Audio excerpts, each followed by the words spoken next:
नमस्कार दोस्तों। इस वीडियो में देखिए अपन लोग जो हैं पटाक्षेप नहीं होगा। अपनी द्वितीय श्रेणी में कहानी जोड़ी गई है पटाक्षेप नहीं होगा। पूस की रात उसने कहा था और उजाले के मुसाइब। ये चार कहानियाँ जोड़ी गई हैं। तो पटाक्षेप नहीं होगा ये कहानी अगर आप लोगों ने नहीं पढ़ी है तो आप प्लेलिस्ट के माध्यम से अवश्य पढ़ें उसको। टेलीग्राम चैनल ज्वाइन करें, उसका लिंक आपको डिस्क्रिप्शन में दूंगा। और फिर ये वस्तुनिष्ठ प्रश्नोत्तर करोगे तो आपको पूरा कॉन्सेप्ट क्लियर हो जाएगा। बहुत ही आराम से पढ़िए। देखिए पटाक्षेप नहीं होगा किस प्रकार की कहानी है। बहुत शानदार प्रश्न है ये। कोई सिद्धांतवादी कहानी है, ऐतिहासिक है, यथार्थ है या बाल मनोवैज्ञानिक है। शानदार प्रश्न है। परीक्षा में ऐसे ही प्रश्न पूछे जाते हैं। ये यथार्थवादी है, यानी यथार्थ वर्णन किया गया रामनेर गांव में एक चुनाव को लेकर के। नाहर सिंह है, राम सिंह हैं और उनके पिताजी हैं केसरी सिंह हैं, उनको लेकर के ये कहानी लिखी गई है। तो चुनाव का यथार्थ वर्णन किया गया है इसमें। पटाक्षेप नहीं होगा कहानी किस सामयिक परिवर्तन के साथ में शुरू होती है, यानी कौन सा परिवर्तन होता है तब ये कहानी शुरू होती है। 1857 की क्रांति में, देश की आज़ादी के साथ, हिटलर का तानाशाही शासन या द्वितीय विश्व युद्ध के बाद में शुरू होती है। ये इस कहानी की शुरुआत होती है देश की आज़ादी के साथ ही। यानी देश को आज़ादी मिली फिर ही तो पंचायतों के चुनाव शुरू हुए थे। कहानी पढ़ोगे तो ये प्रथम पंक्ति में मिल जाएगा आपको। पटाक्षेप का अर्थ क्या होता है, यानी पटाक्षेप किसे कहते हैं। पटाक्षेप का मतलब होता है नाटक में पर्दा गिरना। पटाक्षेप नहीं होगा यानी नाटक का ये पर्दा नहीं गिरेगा, अभी तक पर्दा गिर जाए। पटाक्षेप नहीं होगा कहानी में कौन से गांव को केंद्र में रखा गया। अच्छा प्रश्न है, ऐसे ही प्रश्न पूछे जाएंगे। ध्यान रखना, रामनेर नाम आता है उस कहानी में।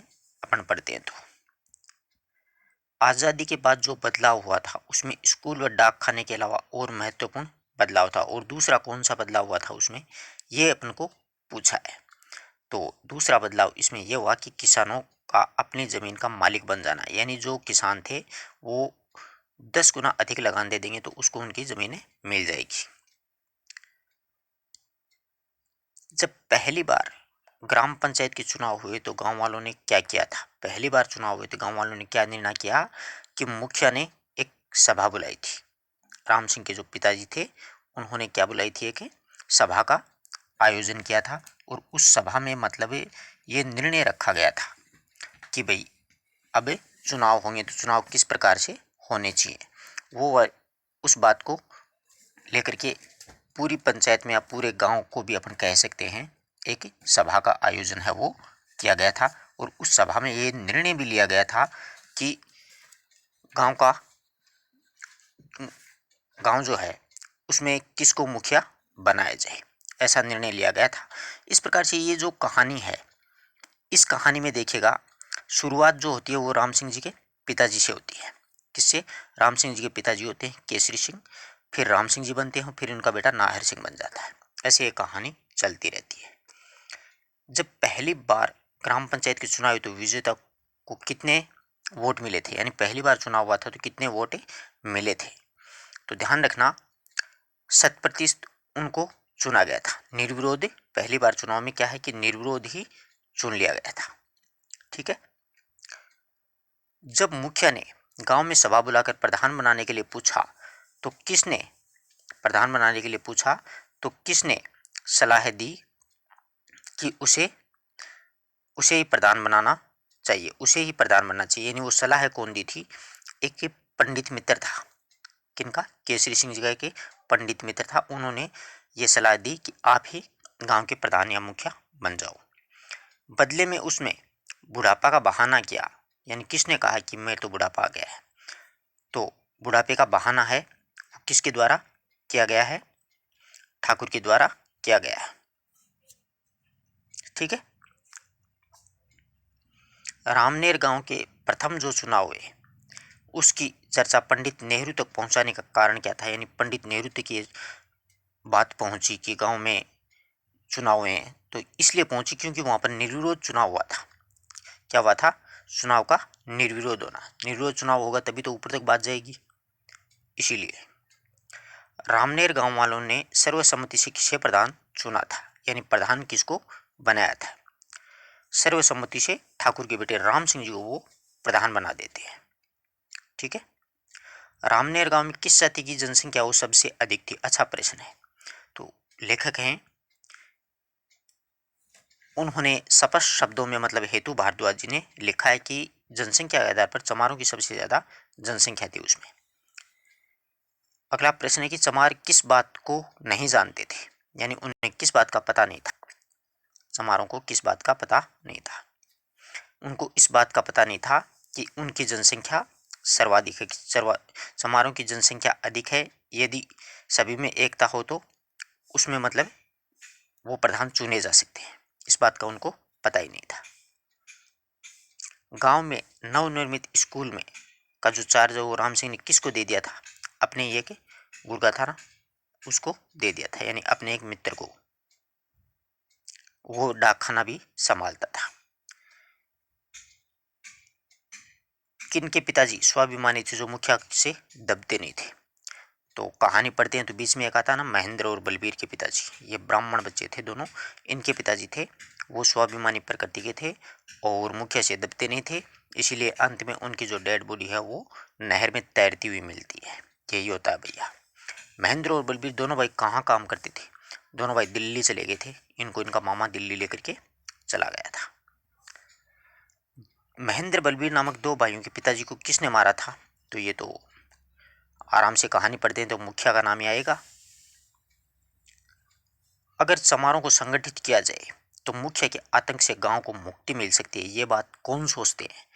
जो दो दो भाई थे ना, महेंद्र और बलबीर, वो सोचते हैं कि अगर चमारों को संगठित कर लेंगे ना तो मुखिया की के आतंक से गांव को मुक्ति मिल सकती है, यानी गांव बच सकता है। जब सारे चमार संगठित हो गए तो मुखिया ने क्या किया था? तो मुखिया ने किया कि चमारों को अदृश्य फूट डाल दी थी। फूट ये डाल दी कि अपने ये गुर्गे को चुनाव का पर्चा भरवा दिया, तुम्हारे लिए तो आखिरी है, समझो। ये चुनाव की बात हो रही है, ये किसने किससे कही थी?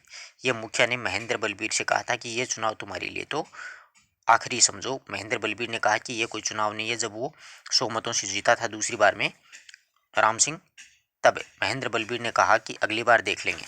तब उन्होंने ये कहा था कि तुम्हारे लिए समझो ये आखिरी चुनाव ही है, वरना अगली बार तुम्हारे पिताजी की तरह तुम्हारा भी बेड़ा पार कर देंगे।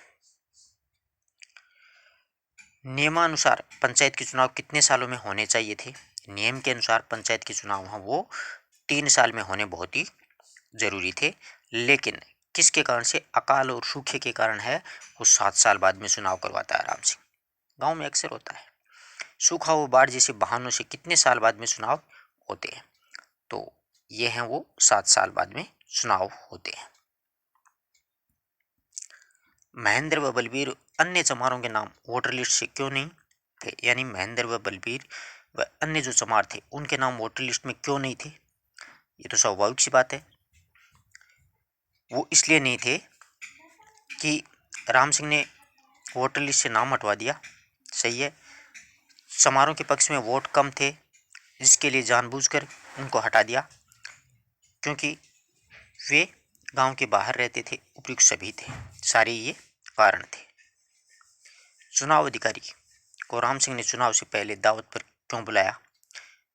चुनाव अधिकारी को राम सिंह चुनाव से पहले दावत पर इसलिए बुलाता है कि चुनाव अधिकारी ठाकुरी था। कौन था? ठाकुरी था, है ना। उसको घूस दे देता है, दारू पिला देता है।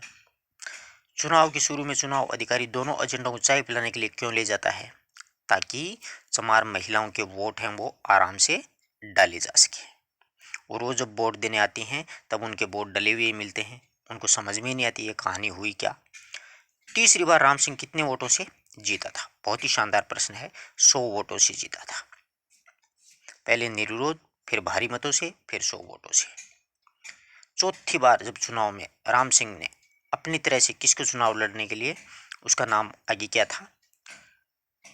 राम सिंह ने लच्छीराम जो है उसको अपनी तरफ से आगे किया था। ठीक है। राम सिंह ने अपनी तरह से लच्छीराम को चुनाव में नामांकित करने के बाद भी अपने बेटे का चुनाव में वो फॉर्म यानी पर्चा भरवा देता है।